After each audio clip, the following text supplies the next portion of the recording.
Hi guys, hello everyone, hello mga sisilab. Welcome back again to another video tutorial. And this is me, your sisilabs Chading. And for today's video mga sisilab ay magkukulay po tayo ng buhok ng ating client. So before po tayo mag-jump sa ating application, alamin muna natin yung status at kung ano ang mga pinagawa ng buhok ng ating client. Itong buhok po ng ating client ay nairiban ko po noong January 10, 2021. So, ipapakita ko sa inyo mga sisilab yung buhok ng ating client before ko siya na-eriban. Ito po yung kanyang buhok. So, neriban ko po ito mga sisilab at mayroon na rin pong kasamang kulay. Kaso nga lang yung color niya is medyo dark. So, nais po kasi ng client natin na i-lift yung kanyang color into blonde.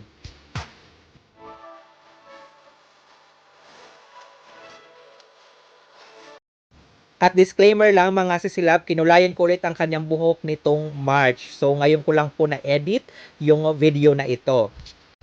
At ang ikukulay natin sa buhok ng ating client ngayon is very light blonde. And if you want to know kung paano natin ito ma-achieve sa buhok ng ating client without using bleaching, please keep on watching and please don't miss any of this video mga sisilab para makita nyo or para malaman nyo kung paano natin ito kukulayan. And before we start, please subscribe to our YouTube channel and click notification bell para always po kayo updated pag meron po tayong mga bagong upload dito sa ating YouTube channel.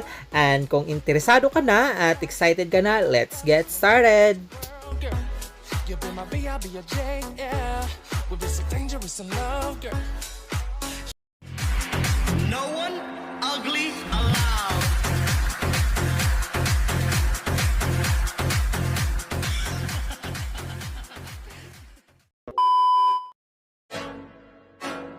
Alright mga sisilab, so ay mag-i-start na po tayo dito sa pag-a-apply ng ating hair color. And by the way, before po kayo mag-start sa pag-a-apply ng kulay, make sure na naka-shampoo na po yung buhok ng ating client para matanggal yung mga oil na nakadikit dyan sa buhok ng ating client para maganda po yung pag-perform ng ating hair color.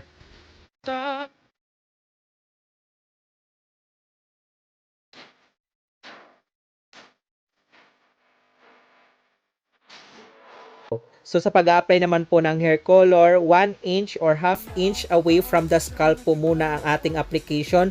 Huwag nyo po muna isasagad sa anit dahil meron po tayong tinatawag na natural heat. Ibig sabihin pag sinabay po natin yung anit ay mas mabilis pong mag-perform or mag-react yung color doon sa bandang anit. So iwasan po muna natin siyang maisagad sa anit.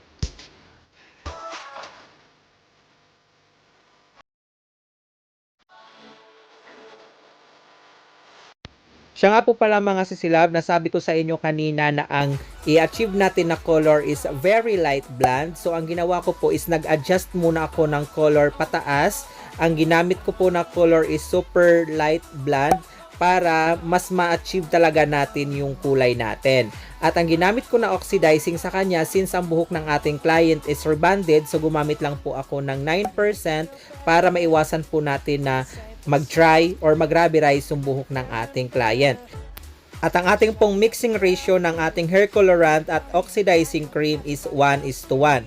Let's say for example, 50 ml ang ating hair colorant, so ang ating oxidizing cream is 50 ml din po.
Then after natin mag-apply mga sisilab, ibababad muna natin ito for about 30 to 45 minutes.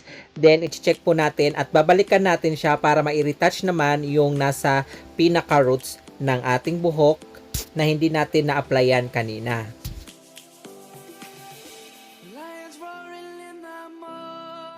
So ayun mga sisilab, after 30 minutes at chinek ko na po yung buhok ng ating client at napansin ko na nagkulay na po ang kanyang buhok. So ngayon naman po i-retouch na po natin yung pinaka-roots. At huwag nyo pong kalimutan emulsify yung buhok ng ating client para maganda po yung coverage or yung application ng ating hair color sa buhok ng ating client para hindi po siya magkaroon ng patches or mga dark areas para pantay po yung kanyang magiging result.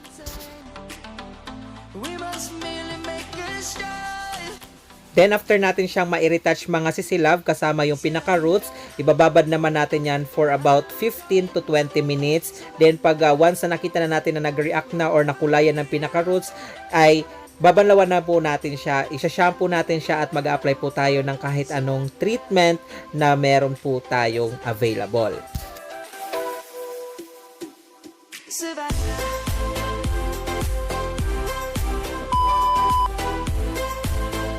Here we go mga sisilab. So ito na po ang final look ng ating pong ikinulay na super light blonde na ang ating ina-achieve na color is very light blonde.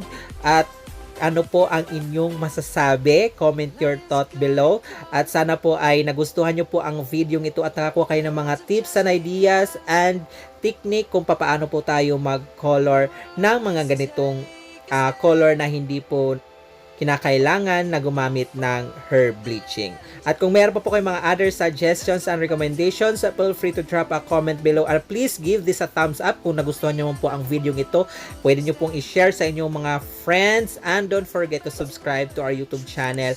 And this is Shading saying have a great hair day always mga silab. Hanggang dito na lang po ang video ito.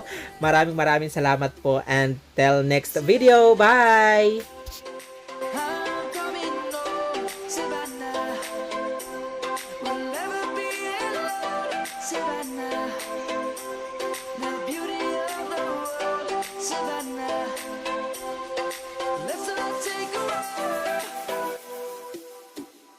Savannah.